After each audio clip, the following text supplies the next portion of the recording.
So Half-Life. Yeah.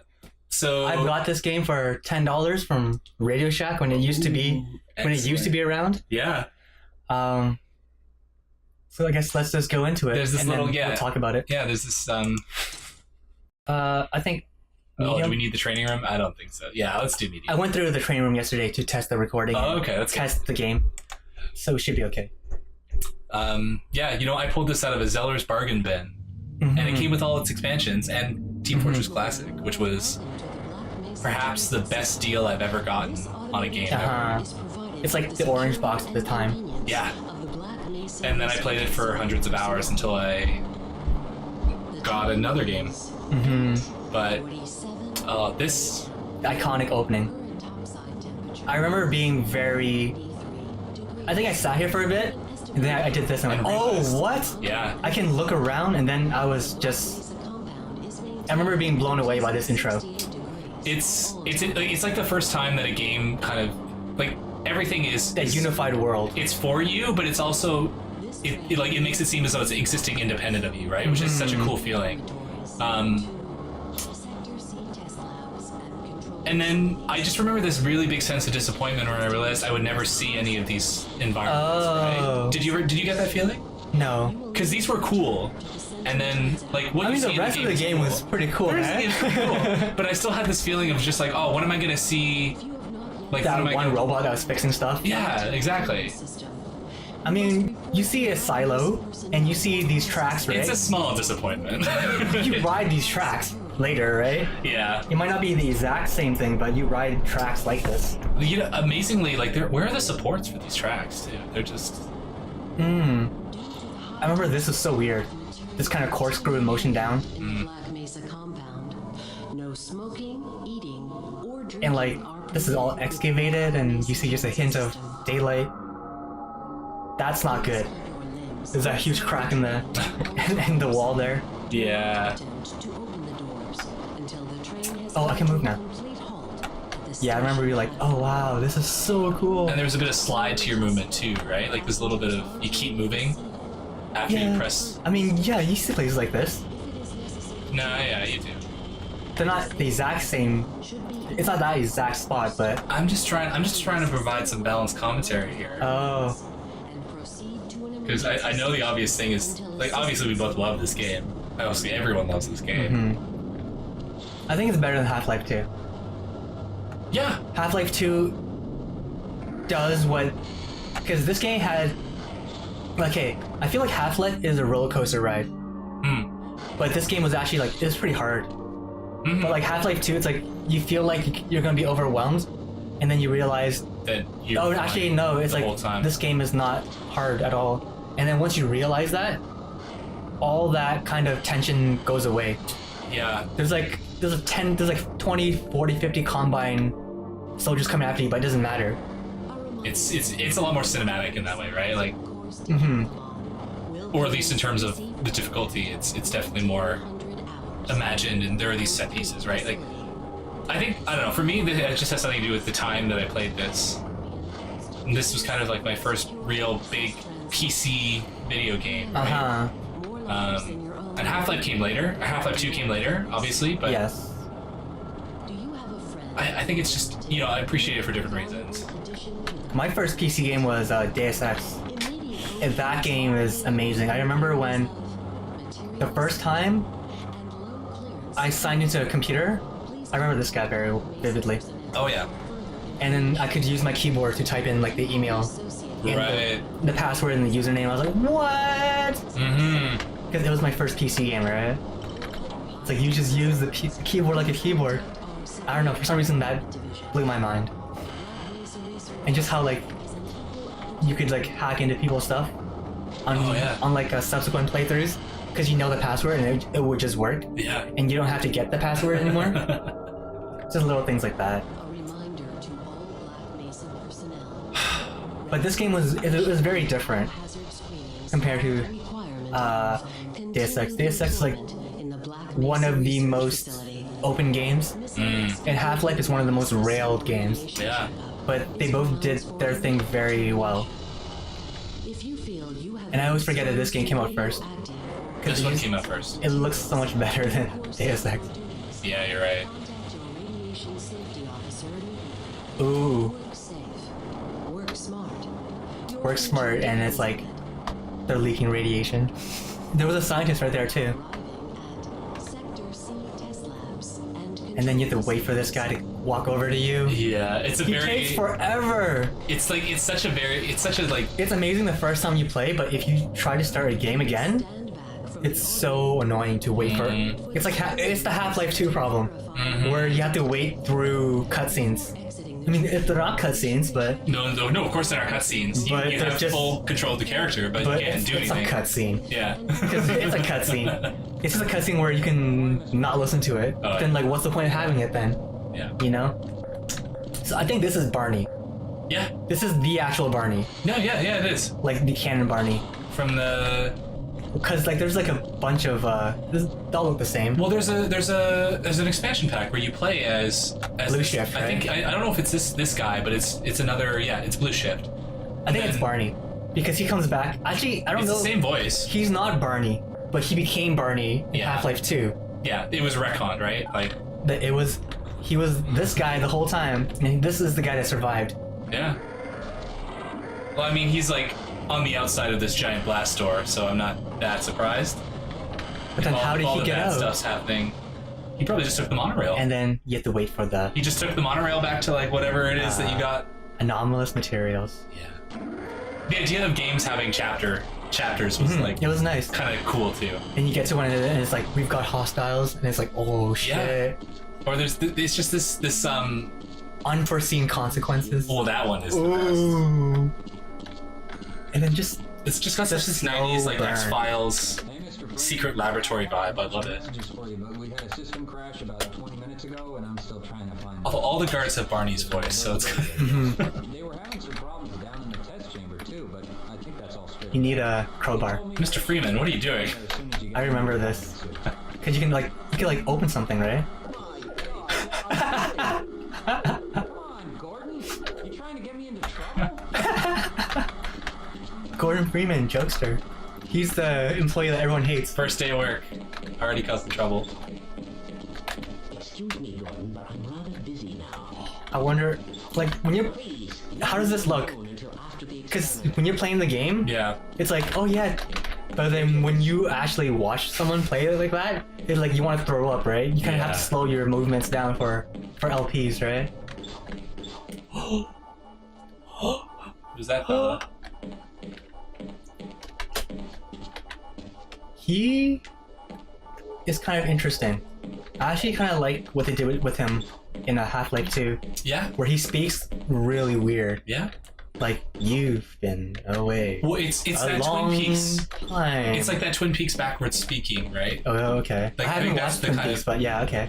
You know when they film stuff in reverse and then Oh, and they play do the reverse audio, right? Mr. Freeman, you know I can't let you go. like The Ring, right? Yeah, like The where Ring, Sadako or- was shot in. There's that scene in reverse. Top Secret where they do it too. Uh-huh. That's pretty cool. I wonder how how slow it loaded on older PCs, because I played it on a PC that was newer, I remember it taking a few more seconds than that. because it was always this fast for me. Yeah. In like 2000, 2005, I think. Yeah. Because CPUs had caught up to that point. Ruined this Oh, dude's microwave dinner. that thing. This dude is. Greetings. Hello. This dude's lunch, right? Weren't you supposed to be in the test chamber half an hour ago? And you're late as well. This all looks nominal. And you can't do anything with that, right? I thought you could overload one of the machines, but that might be later. Like, there's definitely. I remember a machine that like just spits out cans for a bit.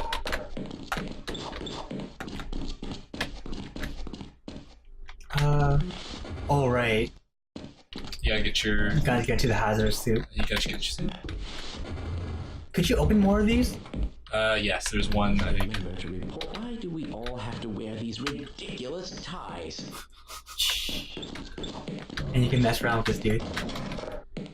Right? Isn't there a dude in here? This is so creepy. I know. Yeah, Deus Ex has these kind of moments too. Well, there's Because the one. it's more like after an first RPG. level, you go to like the police station or wherever, right? And you can just fuck everyone's around. offices and stuff. You can Yeah. just fuck around in the and everyone's just mess around with people. All in the first aid. Why would you need a first aid kit in the washroom? Most of the simulations. It's like a locker room too, I guess. It's like It is like a top secret government facility, right? There was some free man. No, free bot. They kind of got a little too Jesus-y in Yeah. part 2. Oh, the free man. Yeah, The free man. I do like what they did with the Vortigons though. that was nice. That was really cool. Yeah, When you first showed up in what was it?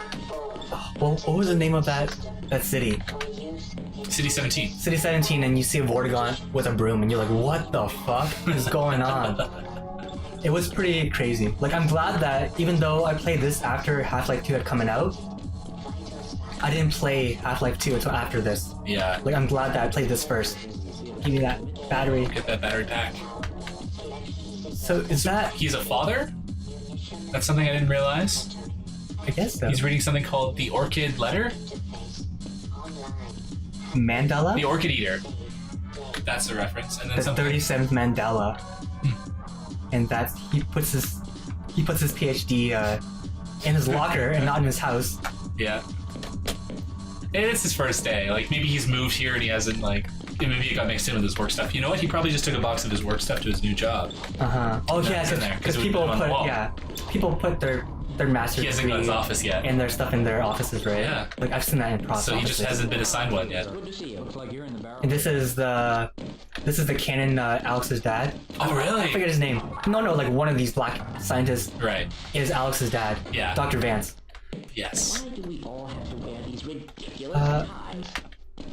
Come on, load me in, please. This is always one of the ridiculous There things you go. where you could tell it's a loading area. In Half-Life 2 it's like this as well.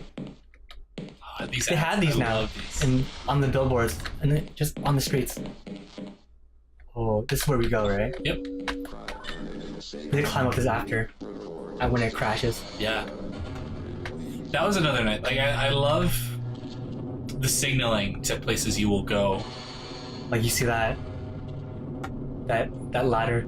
I know that's not something that Half-Life started, but the way they do it is I mean, lovely. we just saw it in Croc. Yeah, we did. And I guess Zelda and Metroid Yeah. are the originators of that stuff. Oh, you walk so fast. Oh, falling off so many ledges because you were trying to get onto a ladder. The ladders in this game are really bad. Yeah. The ladder climb mechanic. Yeah. Or like hitting the ledge not quite high enough to get off. You can't be bothered. I wonder if this guy shows up anywhere. He probably does. I don't remember him. I just see this place all fucked up. Yeah. Caution, laser. Gotta be careful. Hello. That guy was nice. He just said hello and then he's like, oh shit. I didn't want a conversation. I like this game a lot. Yeah. It's. You just Oh, this watch part it. is annoying though. It's lovely. Okay, talk. Please talk. Start your talking animation. Ooh, that's a important room.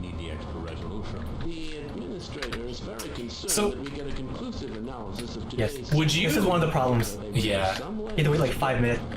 You know about the Black Mesa, like fan reboot / remake, right? Yeah. Would you be more inclined to play that or just stick I with would this play original? this. I would Yeah. never play that. I don't like the way that fans interpret these new games, these old games, because they interpret them, they redo them, and it's like, yeah, it's higher resolution, better textures, but the art design, they don't do the art design right. Yeah. It looks like really, I don't know, I don't like it. It seems interesting to me. Like I've seen screenshots from it. I've seen looks- very short clips. It looks like better in terms of like polygon count, I guess, and textures and resolution, but It's interesting, like pretending that it's almost a real space in that way, right? Because the graphics are updated, like almost to that level. just the art design doesn't look as good. The lighting looks weird. Everything is slick. and everything's too shiny, and everything just, you know what I mean? Especially when you think about the story that this is telling. Like this is If they did it like Half-Life 2 graphics, I would be more inclined to try it. Yeah. But they redo it like in this really weird kind of, like in every game, like in Dark Souls and Skyrim, when they redo it so that it looks totally gross. Like the rocks look all messed up, the trees look messed up, the enemies look. It's like, you know what I mean? yeah. Like it doesn't look as good. They reinterpret it. Yeah, Like I everything mean- looks grosser. Everything looks like they're trying to make it hardcore. It's like, you know what I mean? It's just it's the intentions are there. Like the intentions are good, but it's not always something that like is it worth doing what you're doing, right? I mean, Especially- like for them, it's fun. yeah, of course. like, and it's there are fun for plenty of them. people who are going to enjoy watching, like playing that game and enjoying it, right? And like I might even check it out.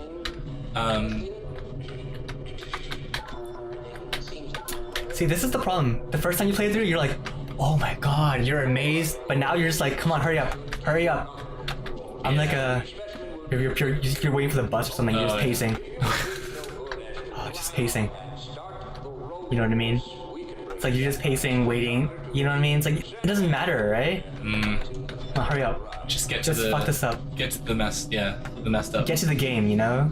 It's great the first time, but and it leaves an amazing impression on like game reviewers and press people that will play it one time only. Absolutely. And maybe not even the whole game, just this first part. And so like Half-Life is the beginning of the end for AAA games.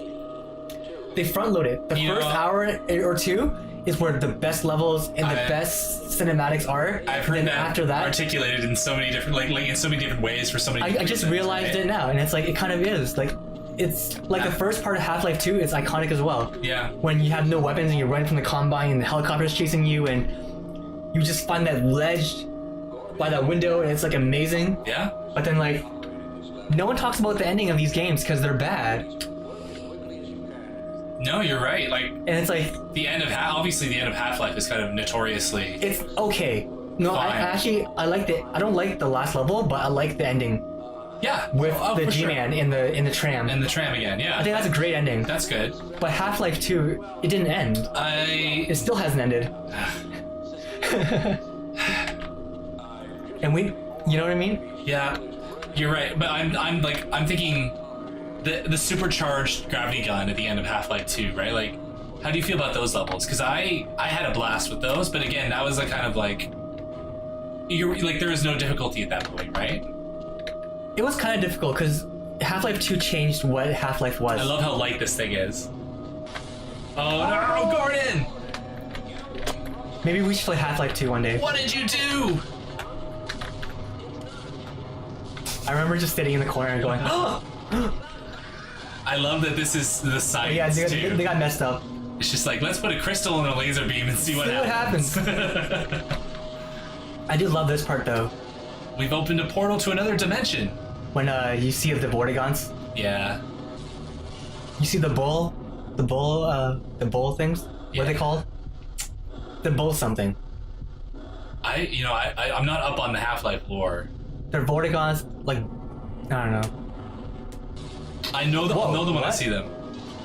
There's You didn't get the vision? There you these go. things. Oh, those guys. I don't know the name of them. The bulls are the other ones. Oh, okay. The ones that do the sonic blast. Oh yeah, the blue yeah. guys. Yeah, those Or maybe I remember seeing this and go, oh, dickheads. see, like, cause like they're not bad. Yeah, This is really interesting. they're just looking at you. They are. I remember this. Unforeseen consequences. It's so good. It's such a good